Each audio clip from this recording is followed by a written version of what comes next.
नमस्कार दोस्तों, ITI welder trade theory technician का क्वेश्चन नीमी बुक से आपको मैं बता रहा हूं, जो कि आपका भेल सेल डीआरडीओ एनटीपीसी इसरो सभी में आपका ये क्वेश्चन पूछा जाता है। अभी आपका एनसीएल में क्वेश्चन आया था, बार्क में आया था, और अभी जो आपका एग्जाम होने वाला है भेल का, इसमें भी आपका क्वेश्चन नीमी बुक से ही आएगा।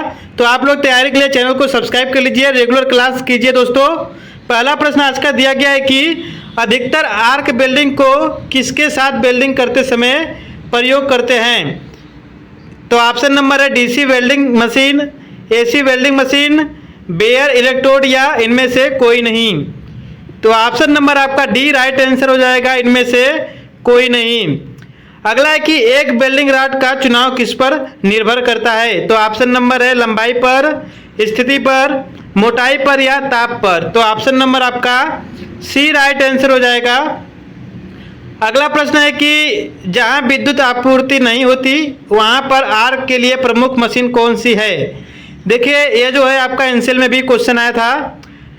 ऑप्शन है कि motor generator set, diesel generator set, transformer set, या वेल्डिंग ट्रांसफार्मर। तो ऑप्शन नंबर आपका बी राइट आंसर हो जाएगा, डीजल जनरेटर सेट।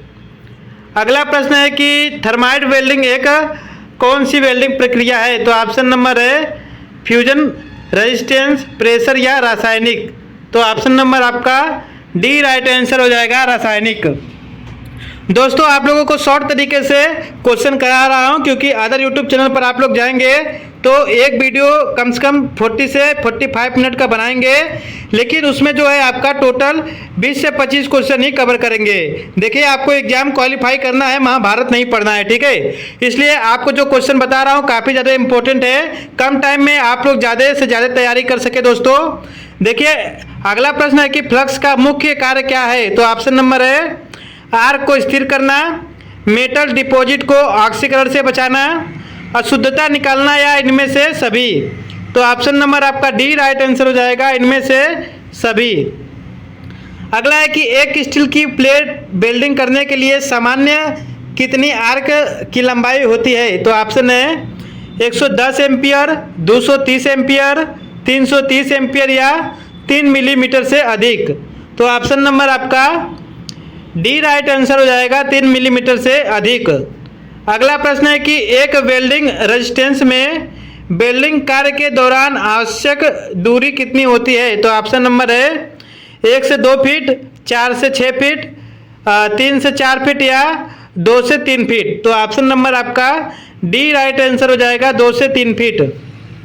अगला है कि वेल्डिंग करते समय हेलमेट का प्रयोग किया जाता है, क्यों।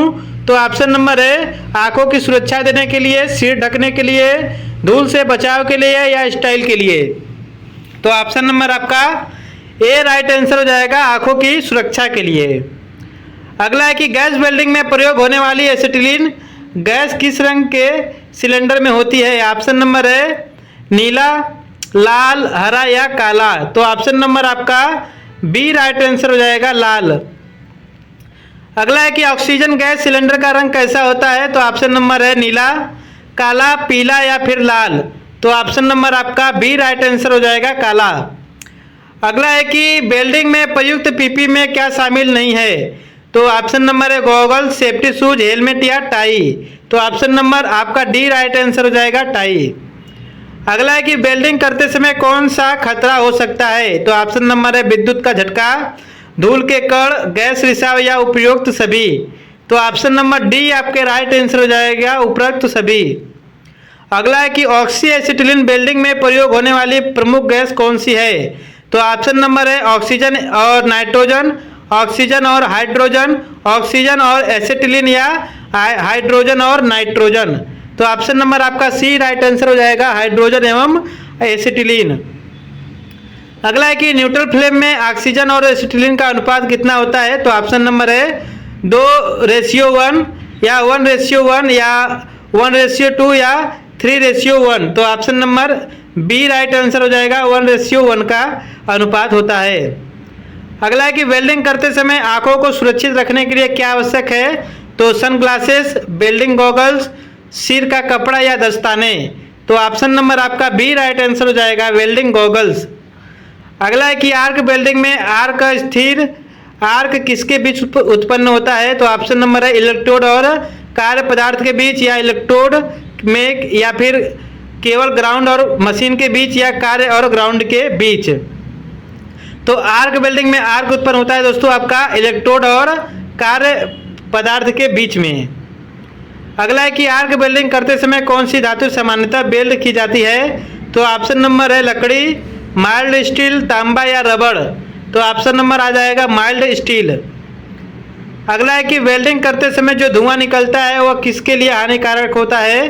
तो ऑप्शन नंबर है आंखों के लिए, त्वचा के लिए, श्वसन तंत्र के लिए, या जूतों के लिए। तो ऑप्शन नंबर आपका सी राइट आंसर हो जाएगा, श्वसन तंत्र के लिए। अगला है कि मिग वेल्डिंग में मिग का पूरा रूप क्या है, यानी फुल फॉर्म पूछ रहा है यहाँ पर। तो ऑप्शन नंबर है मेटल इनर्ट गैस, या मेटल इनर्टिया गैस, या माइल्ड इनर्ट गैस, या मेटालिक इंटरनल गियर। तो ऑप्शन नंबर आपका ए राइट आंसर हो जाएगा, मेटल इनर्ट गैस। अगला है कि टिक वेल्डिंग किस धातु पर विशेष रूप से प्रयोग होती है? तो ऑप्शन नंबर है कच्चा लोहा, एल्यूमिनियम, लकड़ी या टीन। तो option number B right answer हो जाएगा, एल्यूमिनियम।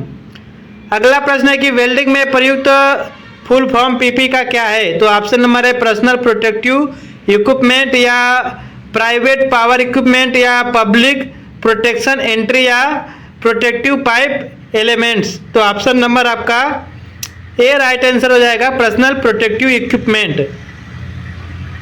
अगला है कि गैस वेल्डिंग में प्रयुक्त नोजल क्या होता है? तो गैस वेल्डिंग में प्रयुक्त नोजल क्या कहलाता है? ऑप्शन नंबर है कैप, टीन, लेंस या पाइप। तो ऑप्शन नंबर आपका बी राइट आंसर हो जाएगा, टीन। अगला है कि किसी धातु के दो टुकड़ों को जोड़ने के लिए किन विधि से वेल्डिंग की जाती है? तो ऑप्शन नंबर है अस्थाई, स्थायी, कमजोर या हटाने योग्य। तो ऑप्शन नंबर आपका बी राइट आंसर हो जाएगा, स्थायी वेल्डिंग। अगला है कि वेल्डिंग करते समय अधिक गर्मी किसे प्रभावित करती है? तो ऑप्शन नंबर है लाइट को, आसपास की हवा को, बेस मेटल की संरचना को, या रंग को। तो option number C right answer हो जाएगा, बेस मेटल की संरचना को।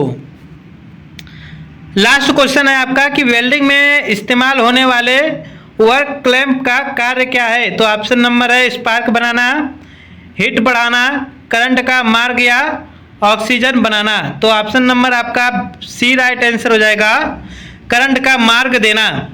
दोस्तों ITI वेल्डर ट्रेड थ्योरी के लिए आप लोग चैनल को सब्सक्राइब कर लीजिए। जितने भी आपका ITI वेल्डर टेक्नीशियन का एग्जाम है सभी के लिए दोस्तों हम वीडियो बनाएंगे, स्टेप बाय स्टेप करके आपका सिलेबस कवर करेंगे। अभी जो वीडियो बन रहा है वो शॉर्ट तरीके से बन रहा है, ठीक है। अभी इसके आगे डिटेल में चैप्टर वाइज में पढ़ाऊंगा, ठीक है। तब तक के लिए चैनल को सब्सक्राइब कर लीजिए। और जो शॉर्ट एक क्वेश्चन है, शॉर्ट वाला क्वेश्चन आप लोग जरूर देखिएगा, काफ़ी इंपॉर्टेंट होता है दोस्तों, ठीक है।